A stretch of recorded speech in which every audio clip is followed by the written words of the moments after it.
financialized American economy, where Wall Street's gains have outpaced Main Street's wages by a staggering margin. Stock market valuations have soared to historic extremes, and government tax revenues are increasingly dependent on booming financial markets. How did we get here, and what does it mean for everyday Americans? So, there are a number of charts we'll look at to illustrate this concept of hyperfinancialization, but I think one of the clearest shows the number of hours at the average job to needed to buy one share of the S&P 500. We can see that from the 60s all the way through the 80s and early 90s, this was about 25 hours of work at the average job to buy one share of the S&P 500. We can see what happened during .com when we all know the stock market bubble uh, got a little ahead of itself. The stock market valuation got a little ahead of itself and detached from reality. And the subsequent burst, and then leading into 2008, leading into that, that .com recovery, and then of course 2008 great financial crisis, where this corrected all the way back down to a much more reasonable 40 hours of work at the average job to buy one share of the S&P 500. After 2008, when the Federal Reserve started to engage in quantitative easing, where they would print money, create money out of thin air to buy financial assets like corporate bonds, treasuries, mortgage backed securities, quantitative easing, zero interest rate policy, also known as ZERP, um, and an explosion of fiscal deficits uh, caused this metric to soar from 40 hours of work all the way up to, at its peak, 200. This is one of the many reasons that I called a top in the S&P 500 on December 14th of last year. Um, by any available metric, the stock market had gotten insanely overvalued. And I think this one illustrates this concept of hyperfinancialization and the disconnect between the stock market and the average American's wages. There's another way, of course, of looking at this, and that is personal income. Here we see personal income, the S&P 500 divided by personal income.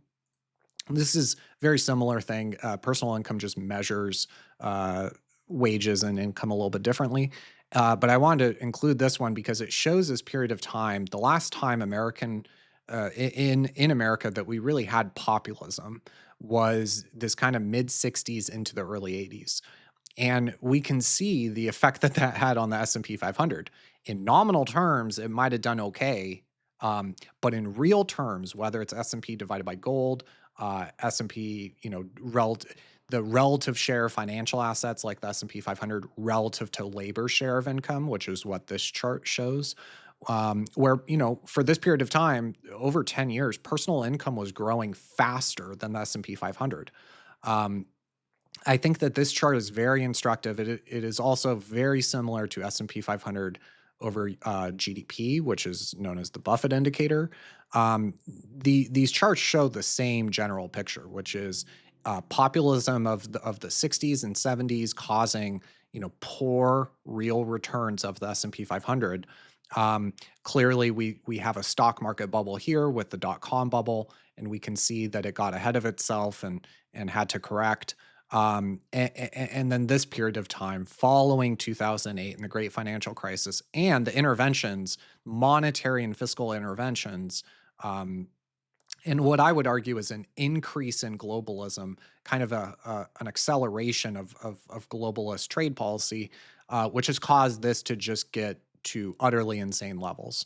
And whether it's the S&P divided by GDP or the S&P divided by personal income, the story hopefully here is clear, which is that for the past 20 years or so, capital as proxied by the S&P 500 has been prioritized over labor. In economics, there are these dueling camps, the labor and capital. And different policies will prioritize different, one or the other. And we have seen what prioritizing capital can do. The last time that we've seen labor prioritized was this period of time here, and it was not good for the S&P 500. Here, we see the average hourly wage in purple divided by GDP. So I'll take this one out so that it's a little bit clearer here. So both of these use GDP as the denominator, and then average hourly wage. This shows that kind of everyday American in purple, And then in blue, we see capital, a proxy for how is capital doing. And we can see capital has radically outperformed. The average American's been getting decimated for decades, with decades of declining real wages, and labor share of income, labor share of gross domestic product has been declining relentlessly for decades. Um, and I think that this a lot of people have seen that wealth inequality chart where it looks like a K. Jaws are just opening wider and wider. This is one of the underlying mechanisms for by which that chart is being created. This is what is causing that chart to look like that. You might start to kind of see the jaws, and this is what decades of bipartisan consensus, whether it's trade policy, fiscal policy, monetary policy, all three have lined up to prioritize capital over labor. And we can see the effects that this has had. For the top 1% that own financial assets, they have done extremely well. For the bottom 95% that do not own all the financial assets, they've been getting crushed. And so I think that this dichotomy is the reason for populism. Whether it comes the party that the populism comes from, in my opinion, makes no real difference in terms of making market calls or making money in markets. I think populism from the left and populism from the right are both going to result in poor real returns for things like US equities. Here's another way to visualize that same concept as S&P 500 in white, average hourly wage in red. Over here, we see the percent gain since the start of the chart. And we can see the average hourly wage has grown by 800%, which sounds good. Um, but the S&P 500 has grown by 6,876%. And I think, this is just another way to illustrate the dichotomy or the gap, the delta between labor and capital. And we can see when this really accelerated following 2008, zero interest rate policy, QE, kind of the trade deficit really started to take off here in 94, 95 with NAFTA. And we'll get into some of that data.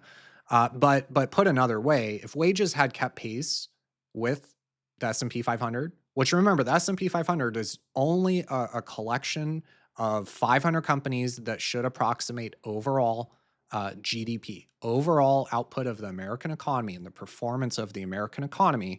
The S&P 500, as we'll see a couple charts from now, should just simply track that, and really nothing else. The average hourly wage has not kept pace with GDP or the S&P 500, as evidenced by this delta, this gap between the performance of financial assets like the S&P 500 and the average American that works for a living, their average hourly wage. Another concept with hyperfinancialization that I think is really important is there's a number of ways to illustrate this concept, but I think that's financial assets being tied to government revenue is a very simple, easy way to visualize. We can see that here. White is S&P 500, red is tax receipts. This is the government revenue. And we can see that they are essentially the same line. As the S&P 500 performs well, tax receipts also perform well, and revenue for the government goes up because of capital gains. But when the S&P 500 falls, so does revenue. And remember, this means the deficit is increasing. This is following .com, when we all know what happened in the stock market following .com. This is following 2008, and we all know what happened there. This was the bear market of 2022, when the stock market fell, I think, about 25%. And we had those 2 quarters of negative GDP, and we see what happened with tax receipts, right? Like they had ran up from that prior run up in the S&P. Tax receipts were certainly higher, starting from a higher base, but they fell pretty significantly during that bear market in the U.S. stock market in 2022. Here we see the price to earnings ratio. And the price to earnings ratio is another core fundamental valuation metric, which shows the price of, say, the S&P 500 relative to the earnings of that S&P 500 are just buying a piece of future cash flows. The stock market is merely a mechanism to discount future cash flows. When you own equity, you own future cash flows. And this shows the price or the premium that you are paying to own those cash flows. This adjusts, right? As earnings increase, this PE ratio adjusts. And this tells you basically the premium that you need to pay on top of kind of constant cash flows. So if cash flows stay constant, but this price to earnings ratio increases, you are paying more and more and more for the same exact cash flow. So as this line is going up, you are paying more and more and more for the same cash flow. And we can see that, starting in the 80s and really starting to accelerate in the 90s, following NAFTA and globalism, going back to the early 1900s, even through the mid 1900s, the price to earnings ratio, and we can see that it is notably higher and headed notably higher. This PE ratio is one of the other reasons I called a top in the S&P 500. The S&P, the stock market in the US had just gotten so insanely overvalued on kind of a bunch of not so healthy dynamics in the American economy, that I think it was, for me, it was pretty straightforward, pretty apparent that the stock market would have a significant, pullback. And this was one of the many reasons. The PE ratio had just gotten too stretched. But there's a reason that this PE ratio has been doing this, and we'll touch on that next. So here we see gross domestic product in white and the S&P 500 in blue. And this is the same kind of locked 2%. So that from the start of the graph, which is 1947, through to whatever the right hand edge of the graph, this case 1953, from the start of the graph to here, it shows you the percent change of each of those two things. And we can see that, going back to the concept I mentioned before, that the S&P 500 and GDP should relatively track each other. This is going to illustrate that point. So I'm going to drag it forward, and we can see the relative performance of the S&P 500 in blue versus GDP in white. And we can see there are periods where the stock market might outperform. Eventually, it corrects.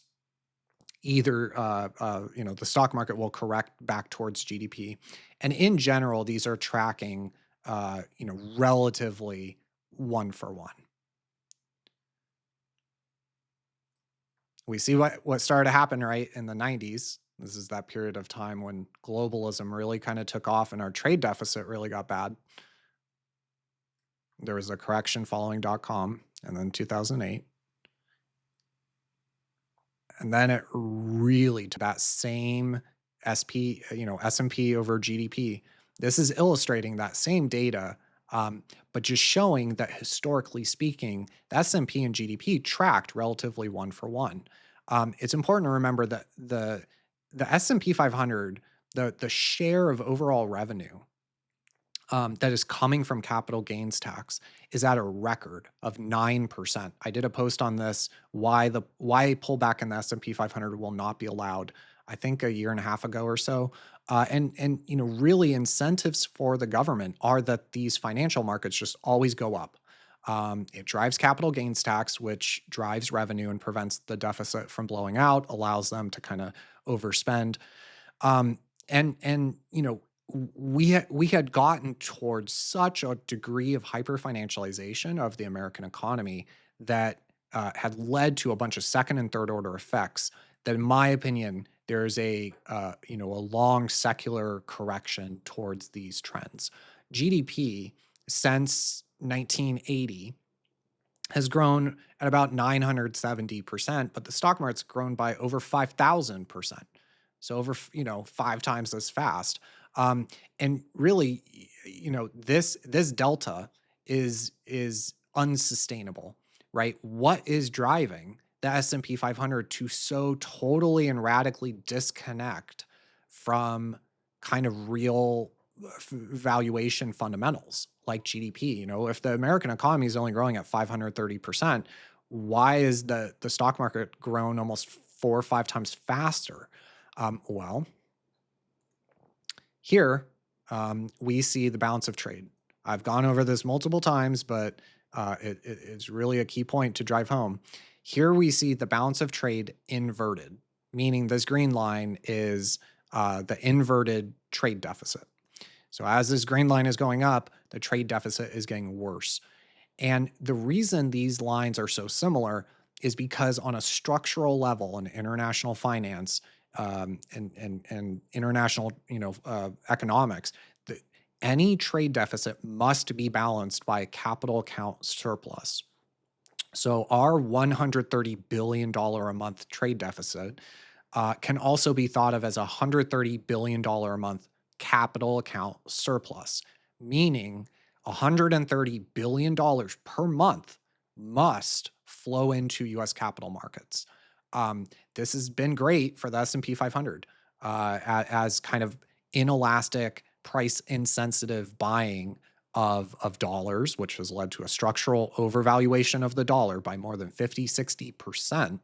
But also dollar-denominated assets like the S&P 500, real estate, U.S. Treasuries, right? All of these have enjoyed a structural bid. Now we know that the top 1% own 50% of US equities are owned by the top 1%. The top 10% own 93% of US equities. And now the top 1% and the top 10% do pay the vast majority of income tax. So this is, hopefully I'll stay, objective here. There is another side of it, but in general, this outperformance, when you have the structural bid into capital markets in America, we know who own the financial assets. It's not the bottom 50%. It's not the bottom 90%. Those people have debt. And so, especially considering kind of the rising interest rate environment, those people are hurt, right? Because they have is debt, and the cost of that debt has gone up dramatically. Meanwhile, if you got, 20, 30 million bucks, well, you're just you just stick it in a money market fund, you buy some treasuries, and you're enjoying having higher rates because you're getting a higher interest rate on your cash. Um, this is a similar dynamic with the Mag 7, the mega cap corporations like Microsoft, Apple. They have record amounts of cash, and so the rising rate environment was actually really good for them. Their net interest income exploded higher, and so I think when if you are young and you've worked really hard and you've saved up and you want to start a family, buy a house, all this kind of thing. And you're looking around at the state of the real estate market and going, how in the world am I going to afford that?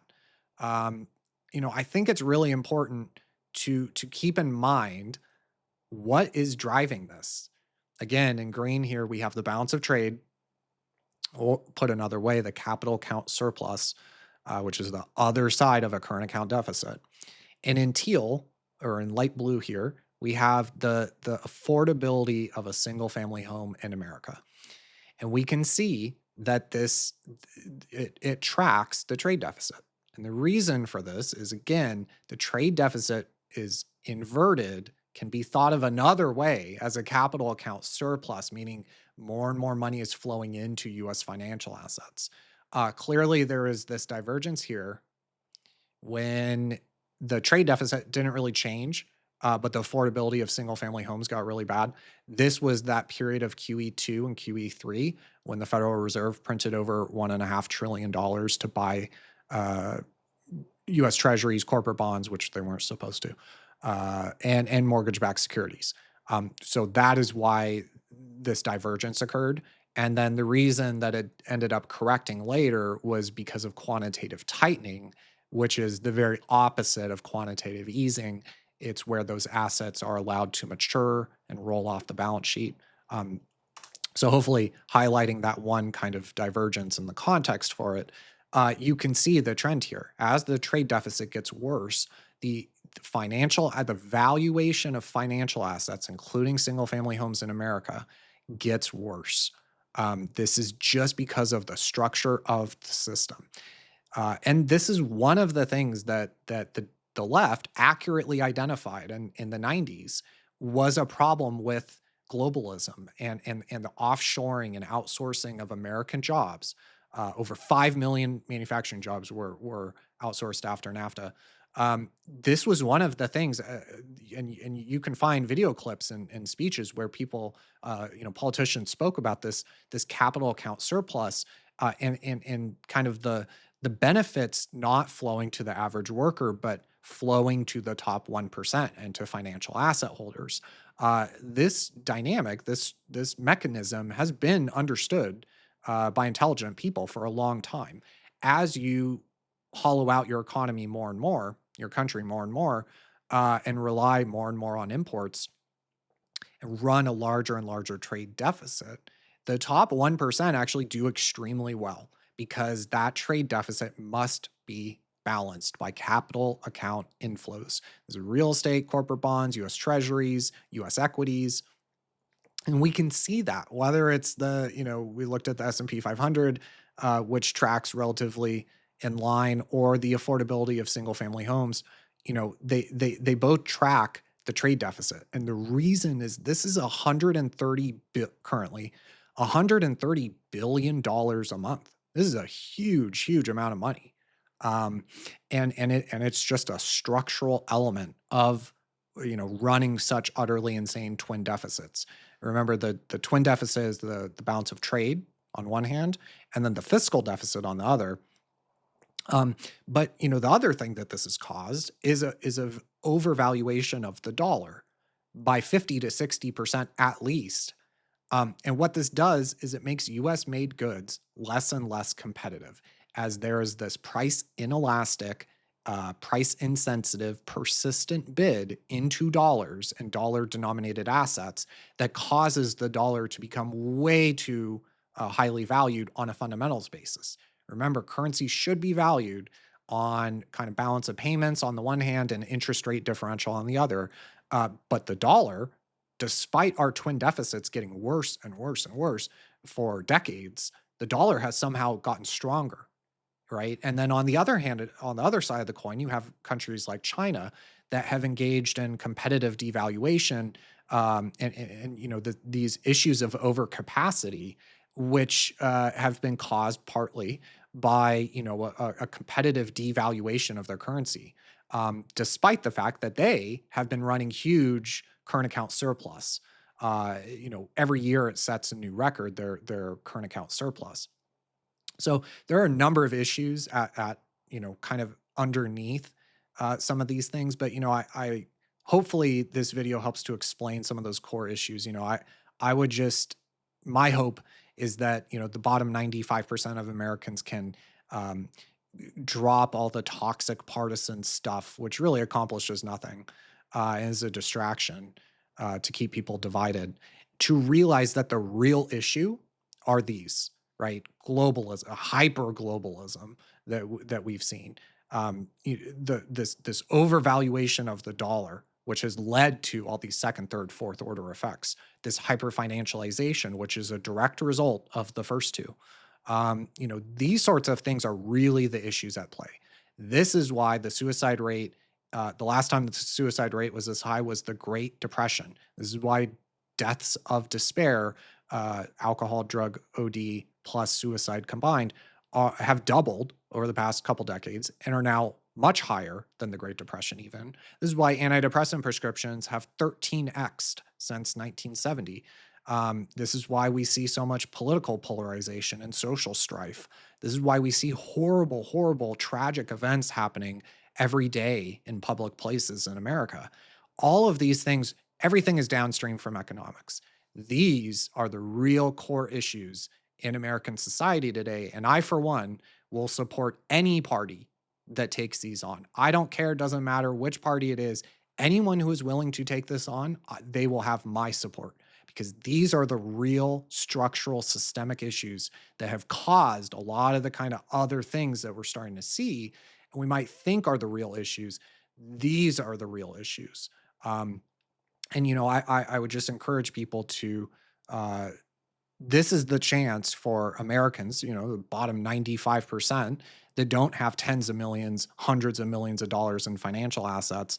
This is the time, we have a moment to unite, drop all the kind of toxic tribalism, to unite towards fixing some of these deeper, more deeply entrenched issues. These things that these forces have been at play for multiple decades. Going back to the average hourly wage, I mean, we can see how long this trend's been in effect. And this hyper financialization hopefully illustrates one of the many kind of more core issues that we are facing in modern day America. I would just encourage people to try to look at this data objectively, and to realize that it's not the right versus the left. It is the top 1%, the wealthy asset holders in Manhattan, the wealthy bureaucrats in Alexandria, Virginia, and Washington D.C. suburbs, right? It's really those people versus the bottom 95% of America. That is really, if there is a dichotomy in America or a division, it is really between those people, which make up both parties, and then the average everyday blue collar working American. This is really where the division lies, and hopefully, these charts and explanations were hopefully instructive, educational on starting to touch upon this issue. I There are many other things to go into with this particular topic.